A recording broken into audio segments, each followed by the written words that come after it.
best friend Jack and I always had our little places where we would hide from the rest of the world, whether it was a corner in the schoolyard or the skate park nearby. When we were tired of the grown-ups around us or our siblings, we just took our comics and left for a while. After a few years, we built a treehouse in Jack's backyard and spent a lot of time in there. But whenever his younger brother came up to join us, and we were unable to kick him out because of their mother being around, we often left for the woods instead. With our books and flashlights, we stayed out all day, and over time, the treehouse became more often occupied by Jack's brother and his friends. His mother said we were getting too old for it anyways, which we full-heartedly disagreed on. Still, we were forced to find a new hideout. So, one day we grabbed our stuff and went into the woods again, going farther than we'd ever been before. We tried to build a new shelter, but it didn't even get near to the greatness of the treehouse, and we got home disappointed. My mother sent us into the woods again the next day to walk our dog, Sammy, and we went even farther than before, determined to give the search a second try. Sammy, however, wasn't very keen on sniffing out the best possible places, and he never even waited for us while we judged a certain spot on its potential. One time even, when he dashed off again, he didn't come back. Jack was the one who noticed, and after 30 minutes of calling, searching, and whistling, I called my mom in a panic. She quickly dispelled my worries and assured me that I would probably find him soon. It wasn't the first time he'd done that, and every time he'd come running back. So Jack and I walked on, even when twilight began to fall. We put on our flashlights, and Jack suddenly signaled for me to stop. He said he heard barking, and standing in silence, I heard it too. We hastened to where it came from, and found Sammy in front of a small stone building, barking at seemingly nothing. "What you got there, bud? I've been looking all over for you." I got the leash, and Sammy began growling at something. I connected the leash back to Sammy's collar, and we both started heading out. We took one last look at the building, though, agreeing that Sammy had helped us find a hideout after all, and we came back the next day. It was already twilight by then, having finished our schoolwork and dinner first. We left Sammy home and only took our flashlights, phones, and batteries with us, ready for the dark. The stone building turned out to be an almost square, singular structure with a creaking metal door, as well as a corrugated iron roof and no windows. There was nothing inside, and the floor was made of the same cold stone. We took the next day to bring over some old blankets and cushions, and even a lamp that worked on batteries. The treehouse was all forgotten, and we spent the last semi-summer days with the metal door open while we sat reading in the little building. We closed it when fall came along. It didn't really bother us. It was dark outside now too, so it didn't really matter. Our interior had gotten some updates as well. We hung a garland with little lights above our heads and put posters on the walls. This hideout, so we thought, was going to last forever. We went there every day by default, even when it rained, especially when it rained actually. The sound of the drops on the iron roof had to be the best thing to exist, ticking calmly in the background while we both listened to our own music with headphones on. One day, we were listening to the same music on my phone, lying lazily on the cushions with our schoolwork untouched in the corner. It rained pretty heavily, the winds howling around the building. After a while, my phone died and we had no more music to listen to.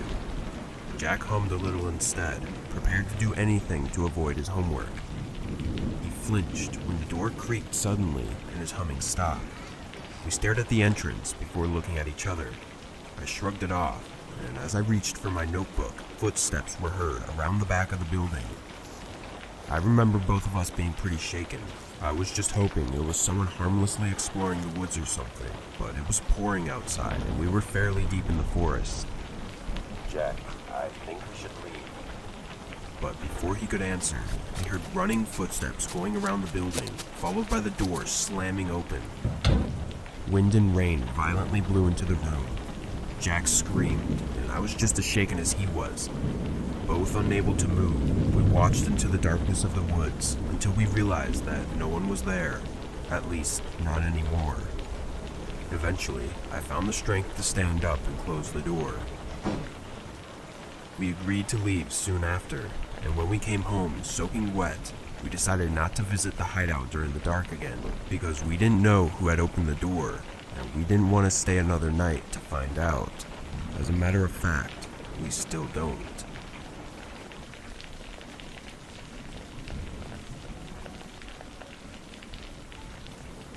Detroit, Michigan. If you aren't already aware, Detroit has some of the largest amounts of abandoned buildings in the United States. I'm not sure why it is exactly, but I've always grown up living in towns that were neighboring these old worn-down buildings, so I was used to it. A lot of people would hang out in them or explore them for fun. It was just a regular thing.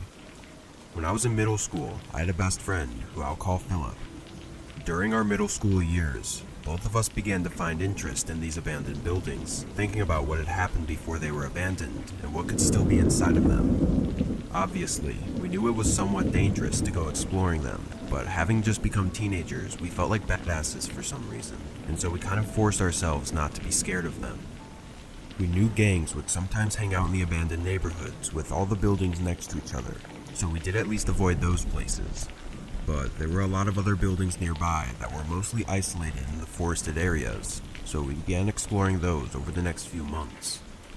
We had gone to maybe 3 or 4 and would make each one our designated hangout spot for a few weeks before finding a new place. And that's when things got bad. Philip and I were traveling down an overgrown and cracked cement road that led to several abandoned homes that we'd already been to. We continued further down this time, however, in search of a new and interesting place. Most of the homes were just a short minute's walk between each other, but as we got further along the path, we noticed that we'd been walking for almost 5 minutes and hadn't seen another house. With this in mind, we continued, unsure of what to expect. The thing was, there was still a concrete path, so it had to lead to something. Eventually, maybe another 5 minutes later, we reached the end of the concrete portion of the path. However, there was a faint gravel trail that continued. As far as we could see, it was just trees, but we were sure it had to lead somewhere, so we kept going forward. Only 1 or 2 minutes later, we finally reached a house. It was odd looking, kind of like a townhouse, but a random townhouse this far out wouldn't make much sense. All of the windows were boarded up, and the front door was closed, but the garage was cracked open, leaving a few feet of space at the bottom for us to crawl under. Philip banged on the metal garage door a few times to make sure it was gonna hold, then we both knelt under it. Inside the garage was pretty much nothing, a bit of garbage and dirt, but the door leading into the house was closed. I pressed up against it, turning the knob and pushing hard, but it wouldn't budge. Hey, can you give me a hand with this? Both of us pushed, and we were able to get it open, enough for us to squeeze through. First thing we noticed was a huge dresser that was pressed up against the door. I gave Philip a confused look, and we both climbed over it and made our way into the kitchen. From where we were standing, we could see down a hallway that led to some stairs going up, as well as what looked like the living room. Oddly though, the place wasn't in very bad shape, not much trash inside, and relatively clean. We could tell people had been there before though, as there were a bunch of footprints on the dusty wooden floors. As we started walking through the hallway, a sudden, soft bang came from the other side of the house. It sounded as if something small had dropped on the floor. We exchanged glances and stood quietly in the hallway, listening for anything else. I don't know about Philip, but I was definitely getting pretty worried. The front door was just ahead of us though, so after a few seconds of silence, I slowly started toward it. A little over halfway there, an ear-piercing, loud metal scraping sound vibrated through the house, followed by an enormous crashing bang from the garage. I swung the front door open and we sprinted out of there. My heart was beating out of my chest and I could feel my adrenaline rushing through me. As we got back on the path, I looked back, seeing the garage was fully closed now. We pretty much ran all the way to Philip's house. Neither of us were sure what happened. Philip thought it was just a coincidence that the garage happened to have fallen while we were there, but I wasn't so sure. I believe someone may have set the place up as a trap, waiting for people to go in through the garage and then closing them in. Why else would the door have been blocked by a dresser, while the non-functional garage was dangling open? I don't know if they thought we were still in there, and that's why they closed it, or maybe it was just to scare us, having already known we escaped. We never went back to find out, though, and we since decided to only explore the places that were nearby, and not deep in forests.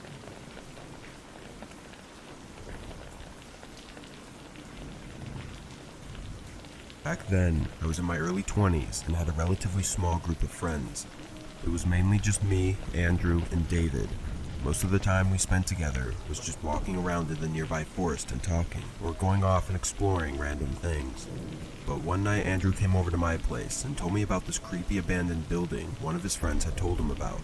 He said it was off a trail in a woody area not too far from here. Of course, I asked him what the place was, to which Andrew replied that he didn't know, and his friend didn't even go near it. This actually got me pretty excited, and we both called up David to tell him about it as well, and he seemed pretty pumped about it too.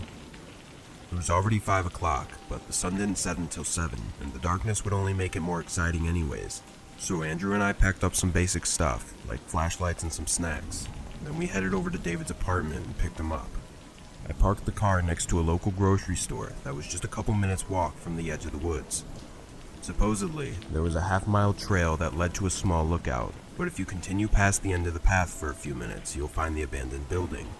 Knowing this, we found the trailhead and continued down, passing several other people as they were heading back. Honestly, I started to lose the excitement a bit because I began feeling like this was just a prank. The trail seemed pretty populated, so how could we have not known about this place before? Anyway, we continued and eventually made it to the lookout. The sun was still partially up at this point, but the woods began to darken gradually every minute. We took a quick break at the lookout to get the flashlights out, then we continued past the area and into the trees. It wasn't until maybe 15 minutes in that we all started to get annoyed. We'd been navigating between thick trees and bushes in the partial darkness for a while now, and hadn't seen a single thing. You sure this isn't just some stupid joke, Andrew? David passive-aggressively asked. No, this guy was serious. Trust me. He responded, trying to assure us the best he could. Just a second later, we heard a bush nearby rustling around, and immediately we all flicked our flashlights towards the sound. It made me jump a bit, seeing the bush moving around as if an animal had jumped out of it or something. But right behind it in the distance, we could make out an old structure. That rush of excitement filled my body again, and we all made our way towards it. The building was very strange though, in the way that it just didn't seem like it belonged alone in a forest. It looked like a small work building, maybe used to be a woodworking station or something, I don't know. The old wooden front door was laying on the ground right in front of the structure though, as we all made our way inside. Immediately upon entering, the most awful and disgusting smell hit us. We glanced at each other, all clearly nervous, but even more curious. The first floor consisted of 3 rooms. The first was an open room with a large wooden table or workbench. There was a ton of trash lying around and really rusty tools that had been left behind. I followed David into the hallway that led to the other 2 rooms, both with closed doors. The smell was even more potent the closer we got to the door, so much so that Andrew backed away and put his shirt over his nose. Guys, we should just leave. That smells unbearable. Andrew muttered to us as he moved his flashlight around. We both ignored him, though I did start getting a really bad feeling. I shined my flashlight over to the other door and took a few steps towards it, while David opened the other and stepped inside the room. Almost instantly, David screamed and quickly backed out of the room, making both me and Andrew jump. This was followed by multiple loud thuds echoing through the building from behind the 3rd room's closed door. We sprinted out frantically, not stopping until we were completely out of breath. What the fuck just happened? Andrew said in between his breaths. Guys, there was a body on the ground in that room. I swear to God, there was a body there. David was freaking out, looking all around. I could see in his eyes that he was seriously traumatized by what he'd just seen. I mentioned that we needed to keep moving, and that I thought there was someone else in that 3rd room hiding. We were able to make it out relatively quickly, basically just running in the direction that we knew led to the road. When we got back to the car, I drove us all down to the police station a couple blocks away, where we explained the encounter. The officer that took our account honestly looked ashamed of us, as if we were stupid for having even gone there. I mean, sure, it may have been a dumb idea, but we also had just explained that we may have encountered a murder scene, and this cop was just giving us an annoyed attitude. Anyway, they sent a couple officers down. We actually stayed in our car outside the police station, waiting to get an update for over 2 hours, until finally I got a call, and we all went back inside to talk to a group of cops. They found spots of blood, as well as signs of someone having been there recently, but no body. They did seem to take the situation more seriously now, though, and questioned all of us more thoroughly. Fast forward a couple weeks later, they found what was likely the body that David had seen, poorly buried several hundred feet away from the abandoned building. I believe they determined that the person had been dead before being brought to the building, so I guess it was just where they hid the body before dumping it. As far as I'm aware, the case didn't end up going very far, and I don't know if they ever even found any real suspects. It was a crazy experience though, and the fact that we were all so close to a possible murderer is still unnerving for me to think about today. Can I face this? Can I make it? I feel faithless, wish I could replace this. I need changes, I wanna be the greatest. So I will chase it, I will be courageous.